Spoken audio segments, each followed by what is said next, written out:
welcome to lesson 11.4, multiplying and dividing rational expressions. I think that you're going to find this lesson is pretty easy. So let's think back to when you first learned how to multiply fractions. You'd be given an example like this, 3/5 times 4/7, and you would multiply straight across, numerator times numerator, denominator times denominator, and you would end up simplifying or reducing if you needed to. And in this case, there's no reducing, so it's just 12/35. If you think about this in terms of rational expressions, you're going to do the exact same thing.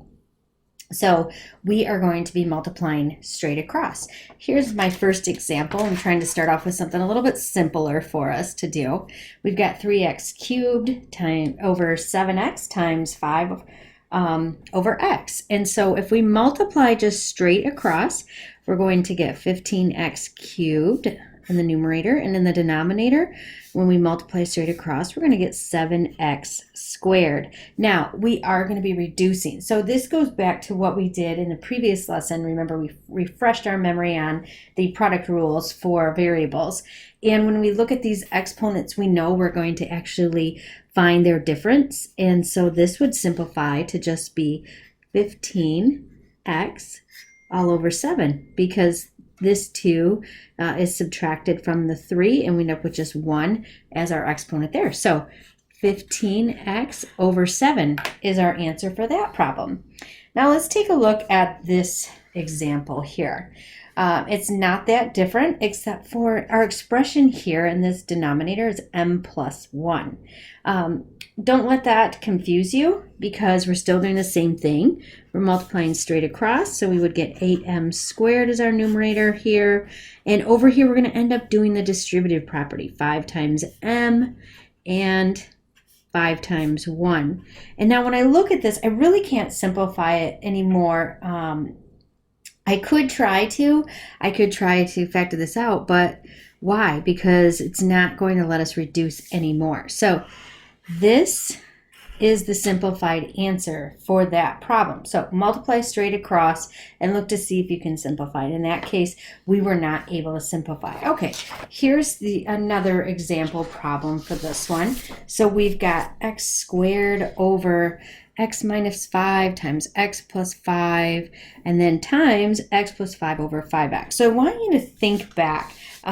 Maybe you've learned how to cross simplify back in 5th grade, 6th grade maybe, and perhaps even before that. So I like to cross simplify because it makes my life a lot easier once I do go ahead and multiply. And so this is what I mean. When I have x plus 5 in the denominator and x plus 5 in the numerator, it's like saying this quantity divided by this quantity, right? And so when I do that, I just get 1 because they're the same thing. So I can eliminate those. When I look at x squared and just x, I can go ahead and reduce this. That would be a 1, and I don't have that x anymore. So now when I multiply straight across, I just have x in my numerator, and in my denominator, I'm going to have 5 times x minus 5. And if it helps you go ahead and write that step, I think it really helps most people. So when I'm done, and this is what's weird, normally we would take this one step further, right? And we would write 5x minus 25. I mean, that makes sense. You've been taught to follow through all the way to the end with a problem, simplify it, work it out as much as you can. In this lesson, it's really unique because this is how you're going to find the answers listed in the answer keys.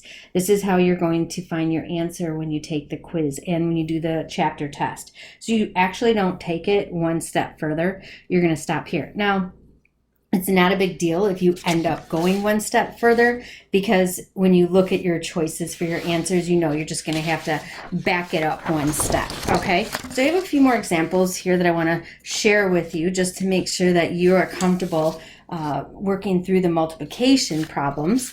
So we're going to go ahead and do this problem here. And again, I really like cross simplifying if possible. I'm a big fan of it, so I am going to do that quite a bit in this problem because I can. So 3 and 9. 3 goes into 3 just once. 3 goes into 9 3 times. For the b's, because they're the exact same thing, I really just have a 1 there, and 3 times 1 is just 1, and 1 times 1, or a is just a, so, or I said 3 times 1 is 3. And then when I look at the other numerator and denominator, 4 goes into 4 one time, and it goes into 16 4 times. And then for the c's, I've got c to the 4th and c squared. So I would go ahead and subtract them. I'm going to end up eliminating that c altogether. And then this one, I just do 4 minus 2, and I get 2. So it's kind of messy to look at here, but as I multiply straight across, I know I still have an a here and a 4 here. So that's going to be 4a. And in my denominator, I have c squared, and I have a 3. So it's just 3c squared. And that's my answer. Now, if it helps you to write it out, split it up a little bit, because remember that you can do that with fractions. I could have split this into 3/4 times a over 1 times b over c to the 4th times, you see what I'm doing here? I'm splitting that all up. To me, that just seems like a heck of a lot of work when we already know some of these rules. But if that helps you, go for it, because it's not going to hurt. It's just going to take you a little bit longer when you're solving these problems. Okay, let's take it one step further here, and let's do a problem where we have binomials here. So what would you do with something like this? Because at first glance, it's like, wow, there's a lot of n's and 2's and 4's, and surely there's something I can do to reduce it. Well, there actually is. So let's go ahead and factor them. So remember, there's really like 4 parts to this problem. 2 numerators here and 2 denominators. So I'm going to simplify, or rather factor this numerator. And I get 2 times n minus 4. This is already factored. I mean, it's real simple. It's just a binomial. And then this numerator here factors 2 times n plus 2. And my denominator is n plus 4. And I just like to put parentheses around there, my grouping symbol, so I can identify it really easily as a group. So now when I look at it, I can spot with my eyes n minus 4 and n minus 4. Since I've got one in the numerator and one in the denominator, they're the same. They go ahead and cancel each other out. And then I've got n plus 2 and n plus 2, one in the denominator, one in the numerator. And so what I'm left with is a 2 times 2. My answer to that problem is just 4. Who would have thought, starting with this, we would end up with 4? So it's nice when you can reduce. All right, and the last example that's going to be for multiplication is this one here.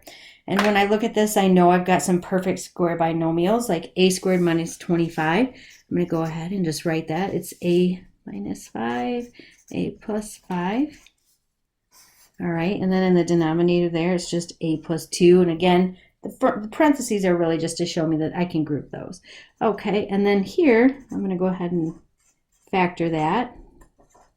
A minus 2, a plus 2, and that's all over a minus 5. So again, I'm going to go ahead and simplify. So I'm looking for those like terms, cross-simplifying.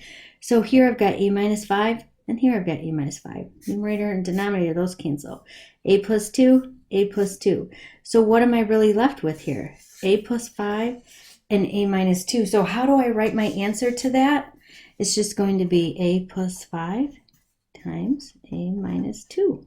And that's your answer for that problem. Remember, you can always pause these videos, back it up if you need me to slow it down a little bit for you there, if that helps you out. Okay, now we are moving on to division. So back in 5th grade, maybe, when you did division of fractions, we would do keep, change, flip. Do you remember that one? Keep, change, flip. So when you look at your first fraction, you are going to keep it the same.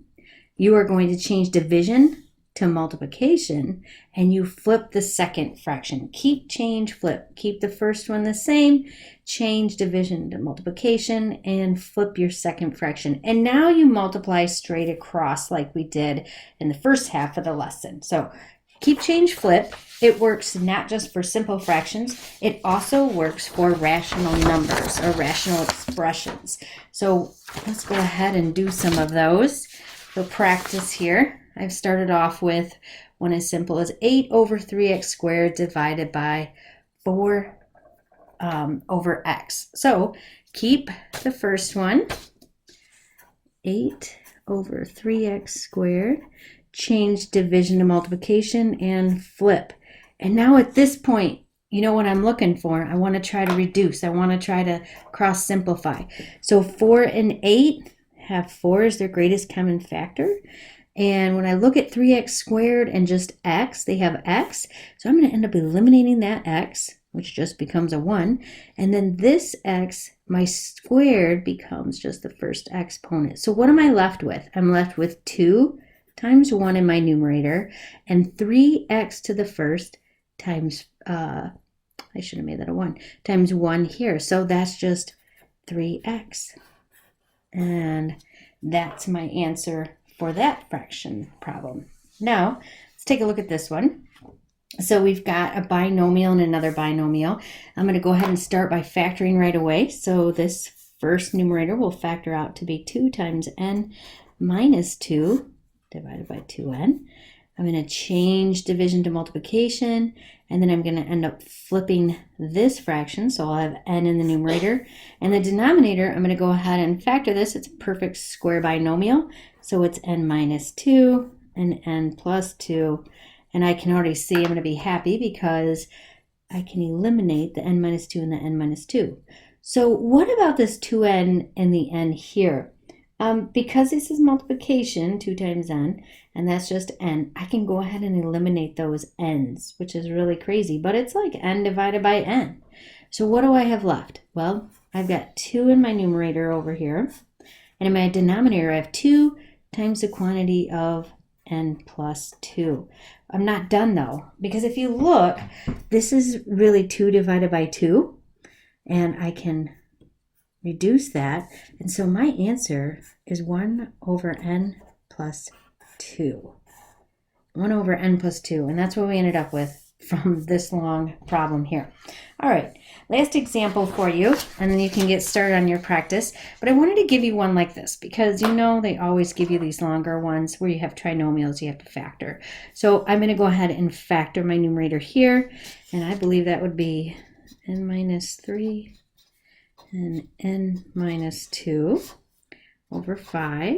Okay, and then I'm going to change division to multiplication, and I'm going to flip this around. So 15 is my new numerator, and x minus 3 is my denominator.